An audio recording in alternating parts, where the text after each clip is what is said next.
ஆரம்பத்தில் எதுவும் இல்லாத நேரத்தில் தேவனுடைய ஆவி நீரின் மேல் நகர்ந்தது. அமைதியாக தொடங்கியது, ஆனால் அதில் சக்தி இருந்தது. அழகான தோட்டம், அமைதி நிறைந்த வாழ்க்கை, மனிதனும் தேவனும் அருகில் இருந்தார்கள். பாவம் வராத ஒரு உலகம் அது. ஒரு சொல், ஒரு சோதனை, மனிதன் தேவனை விட்டு விலகினான். அந்த நாளில் உறவு உடைந்தது.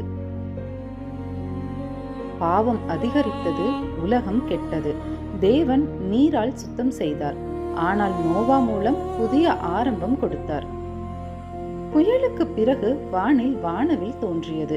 இனி உலகத்தை அழிக்க மாட்டேன் என்று வாக்குறுதி கொடுத்தார். நீதியிலும் கருணை நிறைந்திருந்தது. யாக்கோபு ஒரு கனவு கண்டார். வானத்தை தொடும் ஏணி, தேவதூதர்கள் நகர்ந்தனர். தேவன் மனிதனை அணுகும் வழி திறந்தே இருக்கிறது. மோசே ஒரு புதரை பார்த்தார். அது எரிந்தது, ஆனால் அழியவில்லை. தேவனுடைய சந்நிதி மாறுகிறது, அழிக்காது. பசி வந்தபோது வானத்திலிருந்து உணவு விழுந்தது. தேவன் தேவையானதை தந்தார். எலிசா ஜெபித்தார். மலை முழுவதும் தேவதூதர் படைகள் தெரிந்தது. நாம் பார்க்காத உலகம் நம்மோடு இருக்கிறது. நீண்ட காலம் தேவன் பேசவில்லை. அமைதி மட்டுமே இருந்தது. ஆனால் அவர் திட்டம் தொடர்ந்து நடந்தது. உலகத்தை படைத்தவர் ஒரு சிறிய குழந்தையாக வந்தார். அது அமைதியான ஆனால் பெரிய மாற்றம். இயேசு கிறிஸ்து சிலுவையில் தொங்கினார். இருள் சூழ்ந்தது, பூமி அதிர்ந்தது. அது தியாகத்தின் உச்சம். ஆலயத்தின் திரை மேலிருந்து கீழ் வரை கிழிந்தது.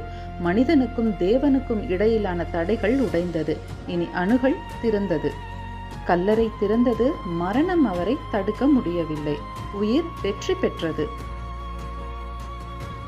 ஒரே இடத்தில் இருந்தவர்கள் தீநாக்குகள் போல ஆவி இறங்கியது.